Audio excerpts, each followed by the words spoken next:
Hi hello welcome back to our channel. మీరందరూ బాగుండాలని మనస్ఫూర్తిగా కోరుకుంటున్నానండి. నేను కూడా చాలా బాగున్నాను. ఇవాళ నా స్టైల్లో చికెన్ దమ్ బిర్యానీ ఎలా చేయాలో చూద్దామండి. సో దానికోసం నేను ముందుగా 1/2 kg బాస్మతి రైస్ని 20 మినిట్స్ సోక్ చేసుకున్నాను, 2 టైమ్స్ వాష్ చేసేసి. అలాగే చిన్న కప్పు పెరుగు, 4 టేబుల్ స్పూన్ల నిమ్మరసం, 5 టేబుల్ స్పూన్ల నూనె, 1/2 kg చికెన్, కొద్దిగా నెయ్యి, కొద్దిగా కుంకుమ పువ్వు తీసుకొని వేడి నీళ్ళల్లో సోక్ చేసుకున్నానండి. సో తర్వాత ఫ్రైడ్ ఆనియన్స్ అండి. ఫ్రైడ్ ఆనియన్స్ కూడా ఒక 3 మీడియం సైజ్ ఆనియన్స్ని డీప్ ఫ్రై చేసుకున్నాను. సో చాలా బాగా వచ్చినాయి అవి కూడా.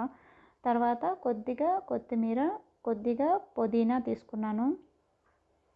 అలాగే పచ్చిమిర్చిని ఒక 5 ఇలా చిన్నగా స్లైసెస్ చేసుకున్నానండి. సో దాని తర్వాత ఒక టేబుల్ స్పూన్ ధనియా పొడి, 1/2 టీ స్పూన్ పసుపు, 1 table spoon garam masala, 1 table spoon chicken masala, 2 table spoon కారం, 1 table spoon biryani masala powder, అలాగే రుచికి సరిపడా సాల్ట్, అలాగే హోల్ గరం మసాలా అండి. బిర్యానీ ఆకు, చెక్క, లవంగం, ఇలాచి, కసూరి మేతి ఇవన్నీ ఉంటాయి కదా. సో హోల్ గరం మసాలా తీసుకున్నాను. ఈ మసాలానే మంచి ఫ్లేవర్ వచ్చేది చికెన్ బిర్యానీకి. సో దాని తర్వాత అల్లం వెల్లుల్లి పేస్ట్ ఒక 3 టేబుల్ స్పూన్ తీసుకున్నానండి. సో మనం ఒక బౌల్ తీసుకునేసి, అంటే మనం ఇంకా డైరెక్ట్గా దమ్కి ఆ బౌల్లోనే పెట్టుకోవాలన్నమాట. అలాంటి బౌల్ తీసుకొని ఒకేసారి చికెన్ అందులో వేసుకున్నానండి, 1/2 kg చికెను. సో నేను చికెన్ ఏం చేశానంటే 1 అవర్ సాల్ట్ వాటర్లో సోక్ చేసుకున్నానండి. చికెన్ని అలా 1 అవర్ సోక్ చేసుకోవడం వల్ల చికెన్లో ఉన్న టేస్ట్ ఎన్హాన్స్ అవుతుందండి. అంటే చికెన్ చాలా టెండర్గా తయారవుతుంది అనమాట. మనము చికెన్ గ్రేవీ చేసుకోవాలన్నా, చికెన్ ఫ్రై చేసుకోవాలన్నా, చికెన్ కబాబ్ చేసుకోవాలన్నా, అలాగే కేఎఫ్సి చేసుకోవాలన్నా, చికెన్లో ఎలాంటి రెసిపీ చేసుకోవాలన్నా కానీ ఇలా ఒకసారి చికెన్ని మనం సాల్ట్ వాటర్లో బాగా అట్లీస్ట్ 1/2 అవర్ అన్నా దాన్ని సోక్ చేయడం వల్ల చికెన్ టెండర్గా తయారవుతుందండి. చాలా అంటే చాలా బాగుంటుంది టేస్ట్. ఇలా ఒకసారి ట్రై చేయండి. ఇది నా చిన్న టిప్ అనుకోండి. నిజంగా మీరే ఒకసారి చేస్తే మీకు అర్థమవుతుందండి. చికెన్ అలాగా సోక్ చేయడం వల్ల కూడా చికెన్ ఫాస్ట్గా కుక్ అవుతుంది కూడా, మంచి టేస్ట్ వస్తుంది, ప్లస్ ఫాస్ట్గా కుక్ అవుతుంది కూడా. సో దాని తర్వాత చికెన్ వేసుకున్న తర్వాత మనం ఇందాక ఇంగ్రీడియంట్స్ అన్నీ చూపించాం కదా అండి. సో ఆ ఇంగ్రీడియంట్స్ అన్నీ 1 by 1 యాడ్ చేసుకొని బాగా మిక్స్ చేసుకోవాలండి. సో చికెన్ ఇలా మ్యారినేట్ చేసుకున్నాక అట్లీస్ట్ 30 మినిట్స్ మళ్ళీ అది రెస్ట్లో ఉండాలన్నమాట. అది కలిపేసింది మ్యారినేట్ చేసింది 30 మినిట్స్ రెస్ట్. అంటే మ్యారినేట్ చేసుకున్న తర్వాత మనము స్టవ్ వెలిగించుకొని రైస్ బాయిల్ చేసుకోవాలి కదండి సపరేట్గా. సో దానికోసం స్టవ్ వెలిగించేసి నేను 2 kg రైస్ ఉడికే గిన్నె తీసుకున్నాను. సో దానికి 1/4 భాగం వాటర్ తీసుకున్నానండి. సో ఈ వాటర్లో మనకి రైస్కి సరిపడేంత ఉప్పుని ఆ నీళ్ళల్లో యాడ్ చేయాలండి. సో దాని తర్వాత 2 టేబుల్ స్పూన్ ఆయిల్ కూడా యాడ్ చేసుకోవాలి. ఆయిల్ ఎందుకు వేస్తున్నామంటే రైస్ మనకి ఒకదానికొకటి స్టిక్ అవ్వకుండా పలుకులు పలుకులుగా రావడం కోసం ఆయిల్ యాడ్ చేస్తామండి. సో ఆయిల్ యాడ్ చేసిన తర్వాత ఒకసారి గరిటెతో అలా కలిపేసి ఉప్పు చూసుకోవాలండి సరిపోయిందా లేదా అని. ఒకవేళ సరిపోలేదంటే కనుక ఇప్పుడే యాడ్ చేసుకోండి. ఒక 5 మినిట్స్కి ఇలా వాటర్ అంతా బాయిల్ అవుతుంది కదా అండి. ఈ స్టేజ్లో మనము బాస్మతి రైస్ని సోక్ చేసుకున్నాం కదా ముందే మనము, అలా సోక్ చేసుకున్న రైస్ని ఇప్పుడు యాడ్ చేసుకోవాలండి. రైస్ యాడ్ చేసిన ఇమీడియట్గా ఒక్కసారి మాత్రమే అలా గరిటెతో కలపండి.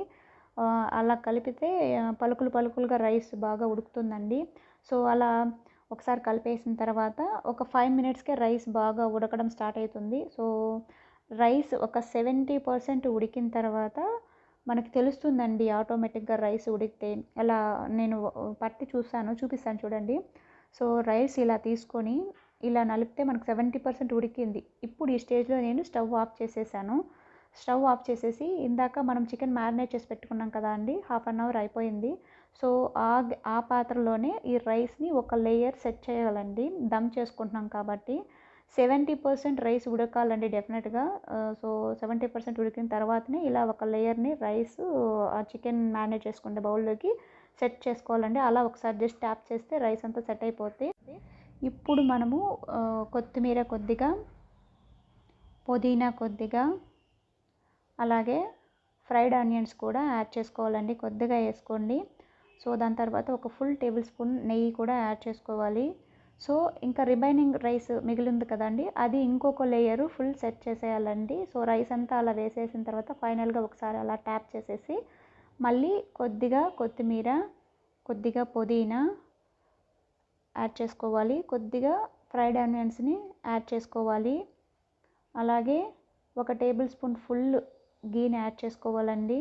అలాగే కుంకుమ పువ్వు వాటర్ కూడా ఇప్పుడు యాడ్ చేసుకోవాలండి.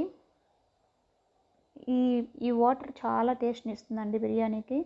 అలాగే జాజికాయ ఉంటుంది కదండి, అది కూడా కొద్దిగా గ్రేట్ చేసుకున్నాను, ఎక్కువ వేయద్దు, లైట్గా వేసుకున్నాను. సో దాని తర్వాత దానికి సరిపడా మూత పెట్టానండి. ఆ మూత పెట్టేటప్పుడు నేను గోధుమ పిండిని కలుపుకున్నాను, చపాతీకి కలుపుతాం కదా అలా కలుపుకొని మూతకి బ్యాక్ సైడ్ ఒక లేయర్ అలా సెట్ చేసి తర్వాత గట్టిగా ప్రెస్ చేసేసి దానిపైన బరువుగా ఒక చిన్న రోల్ ఉంటే అది పెట్టాను. 20 మినిట్స్ సిమ్లోనే బాయిల్ చేసుకున్నాను. బిర్యానీ రెడీ అయిపోయిందండి. సో 20 మినిట్స్ తర్వాత ఆ వెయిట్ తీసేసి ఆ మూతని తీసేసి వేరే బౌల్లోకి ట్రాన్స్ఫర్ చేసుకున్నానండి. నేనైతే కలర్స్ ఏది కానీ వాడలేదండి, ఫుడ్ కలర్స్.